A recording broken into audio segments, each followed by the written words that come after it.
Hello guys, welcome back to Gamma Gamma. It's been a while, but I'm back with more content as always. You can count on me for that. I'm going to talk more about convolution in this video, and this video won't be like the intuition into convolution, which you may be interested in watching, but it's not really a prereq for this video. In this video, I'm going to try to develop some formalism or some insight onto why convolution is defined the way it is, and then write some properties with context to the Fourier transform. So let's get started. So before moving on to the continuous convolution in an integral that you might have heard about, I would like to talk about discrete convolution.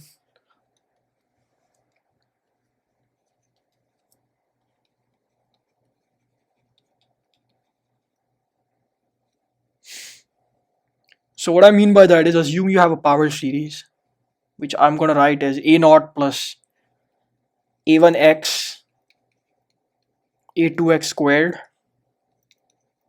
a3x cubed, and so on. We have two of them, so we have another one which is b0, b1x, b2x squared, b3x cubed, and so on. And we want to multiply them together. So we're going to multiply this guy and that guy. So notice we're going to group terms according to what degree x has. So 0 degree, so x to the 0 is just these constants. So when you multiply them, the only way you're going to get constants or no x terms or higher powers of x is if you multiply a0 and b0, the tail terms. That's it. These are the constants in the new series. Plus, and then one way of now getting a linear term, so we need is x to the first power. The one way of getting that is by multiplying a0 and b1. Another way of getting that is b0 and a1. Now we need an x squared. So one way of doing that is a0 and b2, b0 and a2 clearly. But there's also, unlike before, a cross term that's a1 b1 x squared. And let me just do the cubic part. So one way of getting the x cubed is a0 b3, b0 a3. Then we have these x and the square terms. So a2 b1 plus a1 b2, and I think that makes them. Yep. So notice when x has one power, there's two terms or two ways of doing that, of sort of having the variable x, and for x squared there's three different combinations that you add up, and then of course this goes on. So if you notice the general formula here, it looks something like this. Notice that the indices here, they always add up to the power of x under which they're grouped. So here 0 plus 1 is 1, 0 plus 1 is 1, 0 plus 2 is 2, 1 plus 1 is 2. So it's interesting because we can write this as I plus j equals n. So you sum over these, ai bj, which you can also re-index as follows.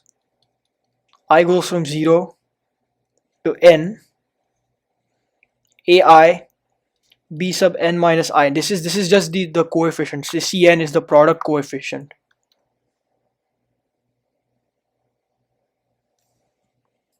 So finally, what we have is, say, sum from n equals 0 to infinity of an x to the n multiplied with product from 0 to infinity bn xn, this is going to be sum from n equals 0 to infinity of a sum from, say, I equals 0 to n of a sub I b sub n minus I. This is just the coefficient part, mind you, x to the n. So this formula right here is called the Cauchy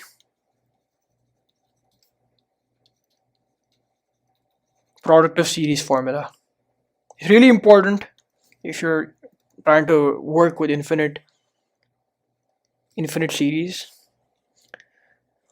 Notice that one interesting thing here that's going on is look at the indices, that how they're summing to 1, and basically the number of terms is sort of different ways of building up to that total number or the power of x.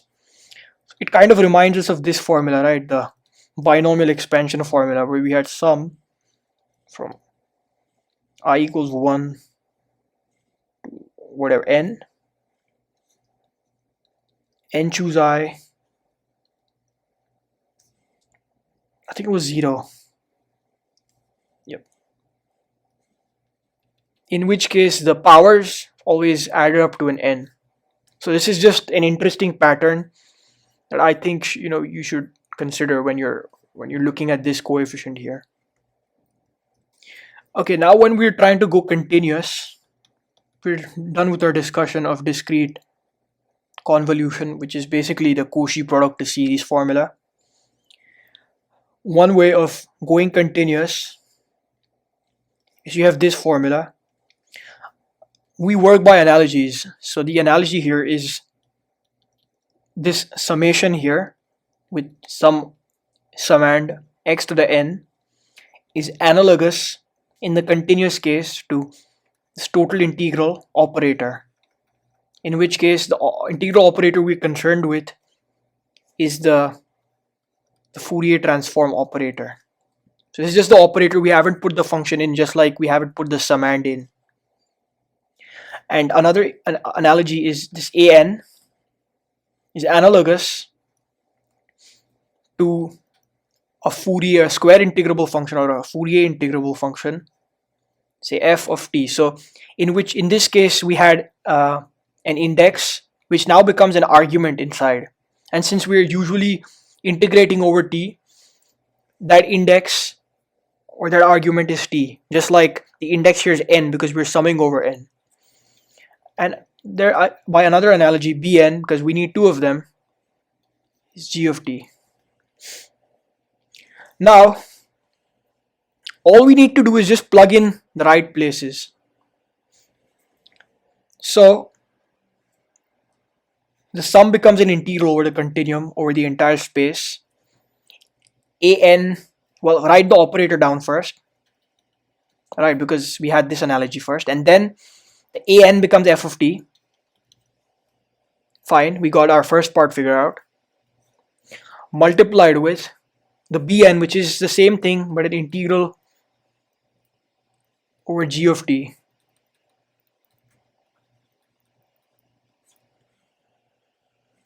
And on the other side we have an integral that's over the entire space from 0 to infinity, right? And write the operator down, right, because we have the first sum xn. Now the inside bit is actually another integral, because if you work with analogies, you have another integral, sum becomes an integral, but it's not over the entire space, it's from 0 or whatever the lowest bound was. In this case it's going to be 0 here again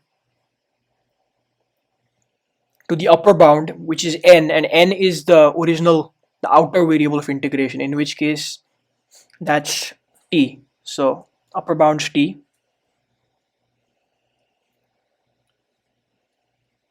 d tau, because we need to define another variable, just like we have another index I here, a of I, so that's f of tau, f of the new variable, and g of the upper limit minus the new variable, so in which case this is t minus tau, g of t minus tau, and then I mean that's it. Because we have everything else in place.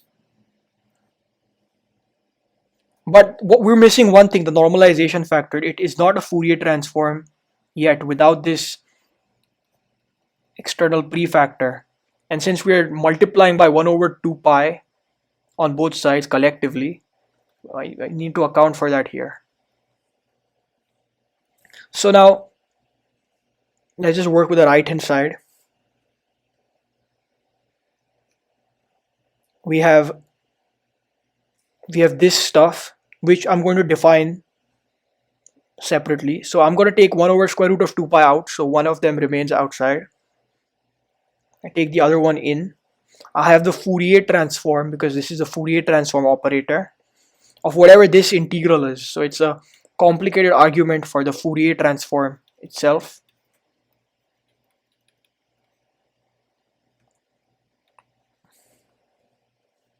I'm going to define this as the continuous convolution, which I'm going to represent as f of t convolved with g of t. So this star here is the convolution. This is the classic notation. You might find it on Wikipedia as well. Meanwhile, on the other side, if you consider 1 over square root 2 pi for the first integral, this becomes the Fourier transform of f. So that's capital F of omega. This is multiplied with capital G of omega, Fourier transform of G.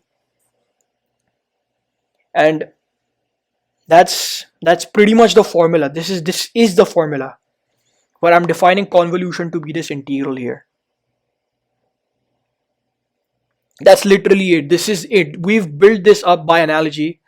We've done nothing fancy, because many people see this formula for the first time in their class and then they're like, what the hell, what the hell's going on? Like, how do you know there is an operation like convolution that basically spits out the product?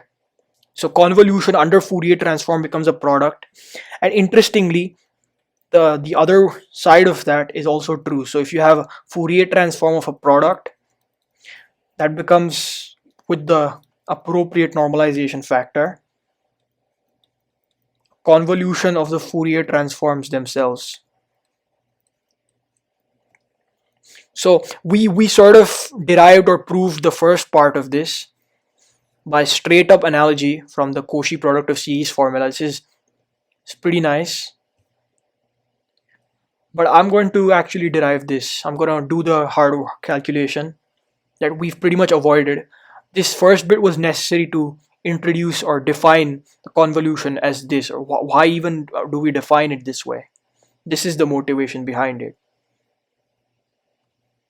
In some other contexts, the integral is from negative infinity to infinity, but in that case the function is piecewise, so it's like 0 for the negative region and sort of finitely defined, so that it's well integrable, so that it doesn't blow up at the endpoints of infinity asymptotically. Let's do this second bit on another page. See you there. So here's the claim.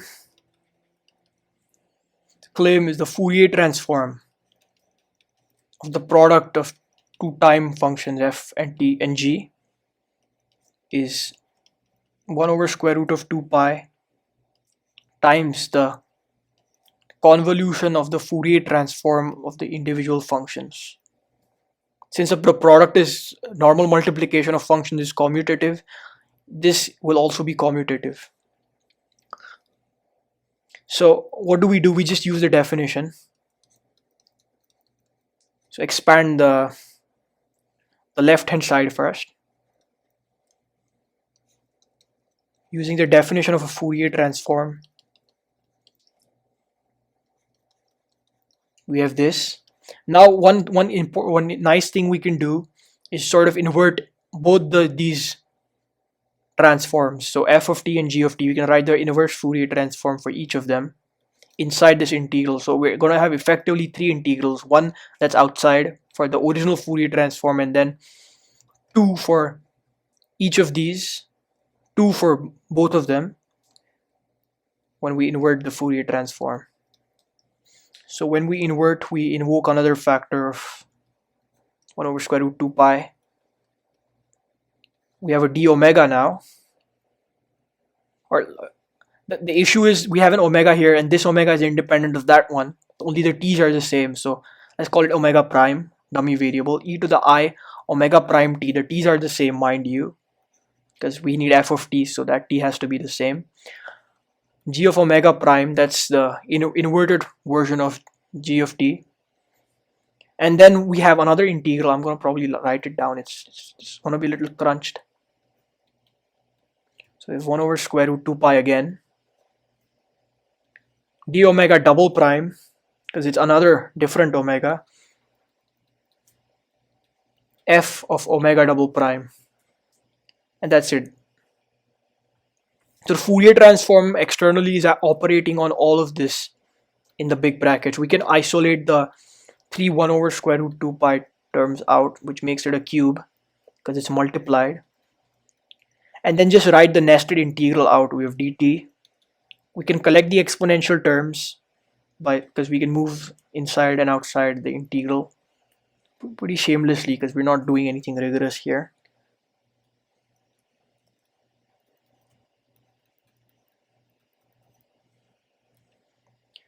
E to the I, collect the terms, so omega prime, omega double prime, minus omega, all of that multiplied with t in the power.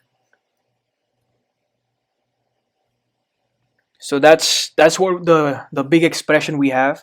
Don't worry, this will simplify really nicely. So what I'm going to do is I'm going to use this nice formula that I talked about in the last video, the definition of the Dirac delta function in terms of Fourier transforms. This will just be the Dirac delta of whatever was inside, excluding the t, or the variable of integration. So omega prime plus omega double prime minus omega. So I'm going to make use of this identity on top, for which I need 2 of the 1 over square root 2 pi. So I'm just going to leave 1 over square root 2 pi outside because 2 of them are gone in for the definition of the Dirac delta. I believe the dt will also go away.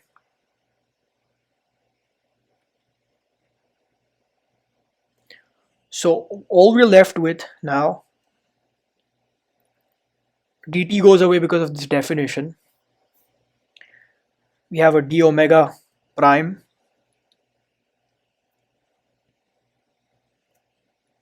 d omega double prime, g of omega prime, f of omega double prime, Dirac delta of omega prime plus omega double prime minus, I believe, omega. So what's going to happen here is we can use the Dirac delta, the definition of the Dirac delta, the properties of that. So what the Dirac delta is going to do is going to change the omega double prime to an omega prime to an omega minus omega prime.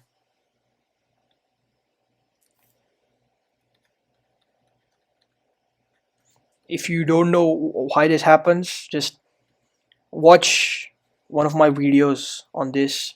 It really helps explain what's going on. So when I do that kind of stuff, because we have omega double prime here, so we will want to substitute omega double prime for something else using a Dirac delta property.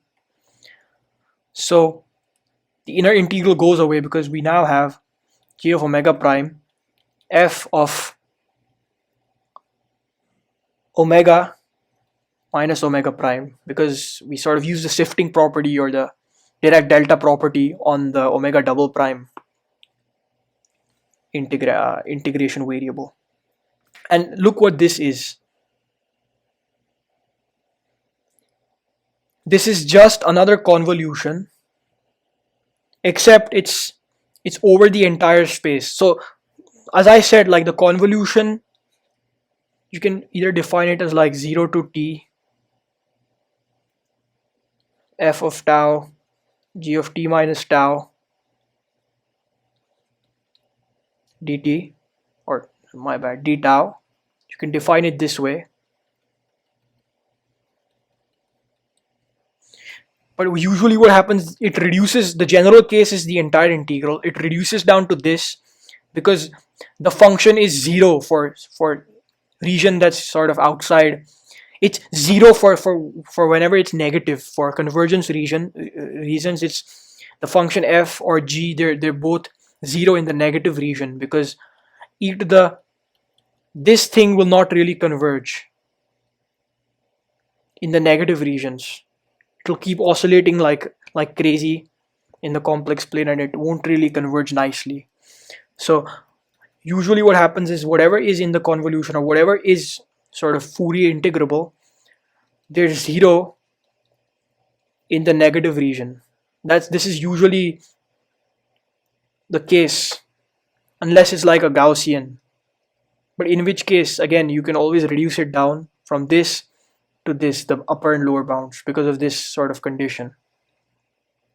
I will talk more about this later, but look what this is. This is just 1 over 2 pi times the convolution of g of omega, the f of omega. And I think we've proved it. We've proved our claim.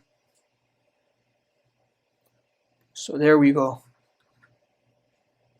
There we go. This works fine because the analogy and everything else, the implicit, the upper bound is an index or variable of integration itself, but they're usually the same idea pretty much. I'm going to talk about this, don't worry about it. These are two different definitions. You can use this definition. This is a more general definition. This is a more particular definition which works for Fourier transforms or Laplace transforms even, because criterion for convergence guarantees that this just reduces down to that because of this criteria. These guys are usually stepwise functions that behave well at positive infinity and are zero in the negative region. So that's it. Hope you like this video, guys. Stay tuned for more content. I will be back. There's more interesting stuff waiting to be explained, discussed. See you next time.